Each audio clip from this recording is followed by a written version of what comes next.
হাকিম বিন হিজাম রাদিয়াল্লাহু তাআলা আনহু থেকে বর্ণিত, তিনি বলছেন যে সাআলতু রাসূলুল্লাহ সাল্লাল্লাহু আলাইহি কাছে আমি আমার অভাবের কারণে কিছু চাইলাম। এখানে সাল তো মানে দুটো হয়, জিজ্ঞাসা করা হয় আর ভিক্ষা করা চাওয়া হয়। এই জন্য ভিক্ষুকে সাইল বলা, আম্মা সাইলা ফালা তানহার, সাইল ভিক্ষুক। তো তিনি তার অভাবের জন্য একটু স্বভাবটা কীরকম ছিল, একটু চাওয়া স্বভাব ছিল, খানিকটা চাওয়া ছিল। অনেকের আছে অভাব থাকলেই চট করে চেয়ে ফেলবে মানুষের কাছে, আর অনেকে আছে মানুষ সম্মান নিয়ে মরে, ও যদি না খেয়েও থাকে কাউ কিছু বলবে না, চাইবো না, অনেকে আবার এরকম আছে। তো ইনি নবী সাল্লাল্লাহু আলাইহি ওয়াসাল্লামের কাছে চাইলেন, বলছেন ফাআতানি, আমাকে দিলেন। নবী সাল্লাল্লাহু আলাইহি ওয়াসাল্লাম চাইলেই দিতেন। সুম্মা সাআলতু, তার আবার চেয়েছেন, যে যখন দিলেন তো আবার চাই, আবার চেয়েছেন, ফাআতানি বলছে আবার দিলেন। সুম্মা সাআলতু, তৃতীয়বারও চাইলাম, ফাআতানি, আবার দিলেন। চাইতে আছে কিছু না কিছু চাইতে আছে। সুম্মা কালা রাসূলুল্লাহ, তারপর রাসূলুল্লাহ সাল্লাল্লাহু আলাইহি ওয়াসাল্লাম বললেন, হে হাকিম শোনো, ইন্না হাযাল মালা খাযরাতুন হুলওয়া, এই যে ধন সম্পদ পয়সা, এটা খুব সবুজ, হ্যাঁ, চাকচিক্যময় আর খুব মিষ্টি, মজা লাগে। পয়সা খুবই মজা লাগে। পয়সা যে প্রাকৃতিকভাবে মানুষকে মজা লাগে, এটা পরীক্ষা করার জন্য 1-2 বছরের বাচ্চার হাতে একটা টাকা দিও, ছো মেরে নিয়ে বলে, দেখেছি, আমি পরীক্ষা করেছি, ও কিচ্ছু বোঝে না যে এই টাকা 1 টাকা না 10 টাকা, কিছু বুঝে দাও না, 100 টাকা কিছু বুঝে না, তার উপর দিয়ে ছো মেরে নিয়ে বলে। এটা হচ্ছে নেচার মানুষের। জি, পয়সা লোভী মানুষ।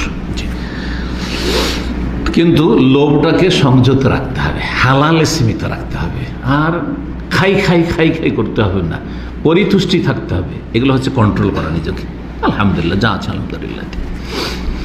তো খুব মিষ্টি, খুব মজা লাগে পয়সা, কিন্তু নবী সাল্লাল্লাহু আলাইহি ওয়াসাল্লাম বলছেন, ফামান আখাযাহু বিসাখাওয়াতি নাফসিন বুরিকা লাহু ফি, কিন্তু কেউ যদি নিজের অন্তরের উদারতার সাথে, দানশীলতার সাথে, আল্লাহ দিয়েছেন দান করব, আমাকে আল্লাহ দিয়েছেন আরো কারো কাছে নেই, দেবো মানুষকে, আমিও খাবো, আরো কাউকে খাওয়াবো, এই মন মানসিকতা নিয়ে যদি কেউ পয়সা গ্রহণ করে, হাসিল করে, বুরিকা লাহু ফি, তাহলে আল্লাহ বরকত দিবেন তাতে।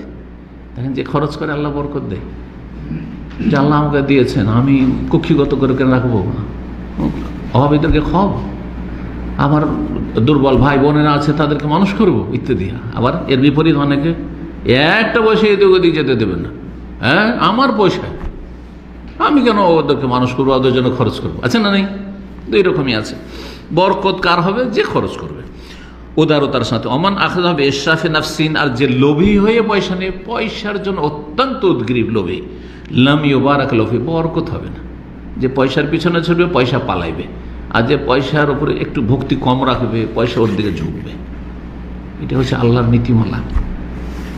ওয়াকানা কাল্লাযী ইয়াকুলু ওয়া লা ইয়াশবা, ওই ব্যক্তি, যেই ব্যক্তি বড় লোভী পয়সার, সেই ব্যক্তির উদাহরণ হচ্ছে এমন রোগীর মতো যে খায় কিন্তু পেট ভরে না।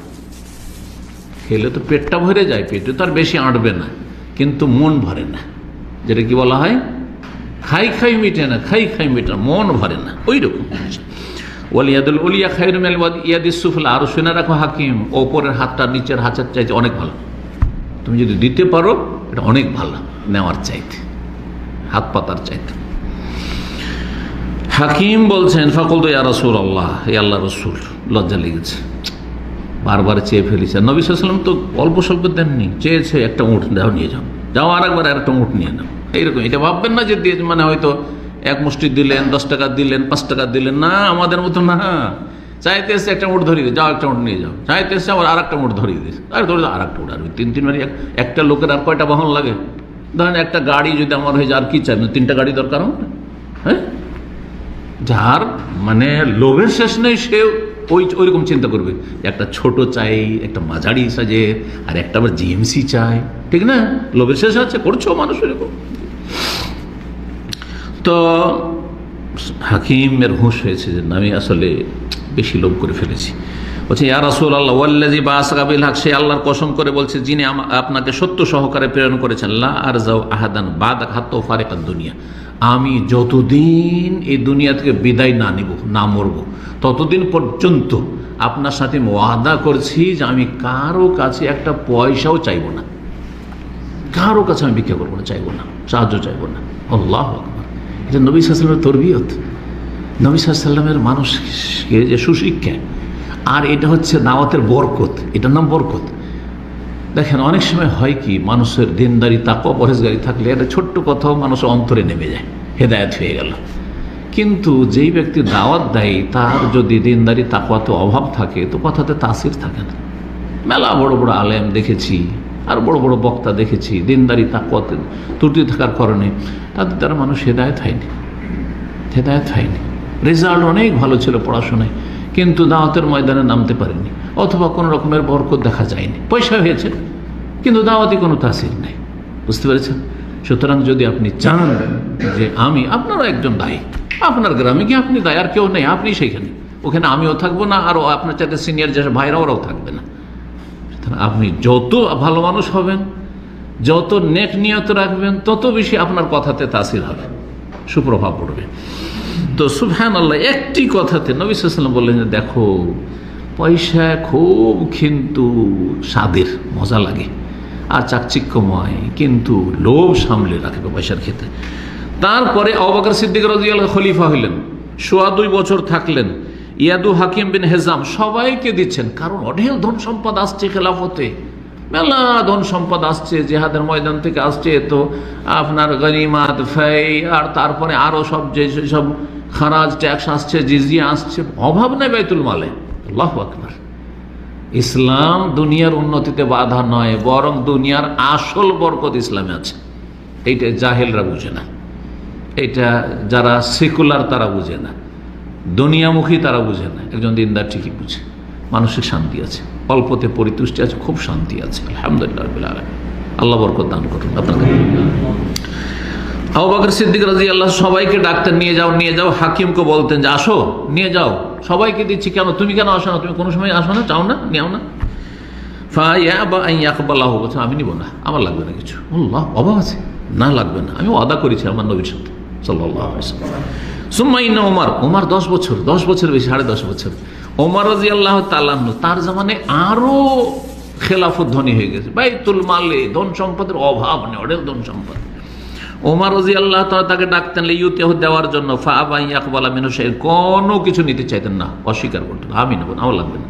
আল্লাহ, যেমন তেমন নয় তরবিয়ত। সুবহানাল্লাহ। ফাকালা ওমর রাদিয়াল্লাহু তাআলা, সবাই নিচ্ছে, এই লোক নিচ্ছে না। এখন আশেপাশে কেউ বিরূপ মন্তব্য করতে পারে, আছে না, যে দেখো সবাইকে দিচ্ছে, কিন্তু এই যে দেখো হাকিমটাকে দেয় না, গরিবটাকে দেয় না, বলতে পারে না, গরিবটা গরিব হয়ে আছে।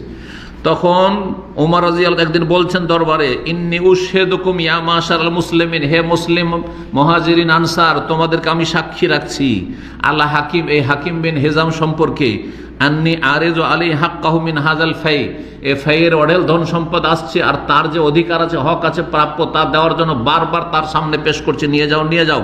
ফাইয়া বাই আখুযাহু, কিন্তু সে নিতে চায় না, অস্বীকার করছে, ভালো করে চেনে না। ফালাম ইয়ারজা হাকিমুন আহাদান মিনান নাসি বাদা রাসূলিল্লাহ হাত্তা তুফিয়া, তার মরণ পর্যন্ত আজীবন কোন ব্যক্তির কাছ থেকে একটা পয়সা নেয়নি সে। সুবহানাল্লাহ। এটা হচ্ছে কি দাওয়াতের প্রভাব, দাওয়াতের প্রতিফলন। তো দাওয়াতের প্রতিফলন ব্যক্তি জীবনের উপর পড়বে, পরিবারের উপর পড়বে, সমাজের উপর পড়বে। আপনি আপনার বাড়িতে গিয়ে আপনার স্ত্রীকে ঠিক করতে পারবেন না, কেন? যদি বাঁকা হয়তো আপনার ছেলে মেয়েকে কেন ঠিক করতে পারবেন না? আরে ঠিক করার বিভিন্ন পন্থা আছে, কৌশল আছে, কোরআন এবং হাদিস তো আছেই। কোরআন এবং হাদিসের কথাগুলি বিভিন্ন কৌশলে তাদের মগজে ঢোকা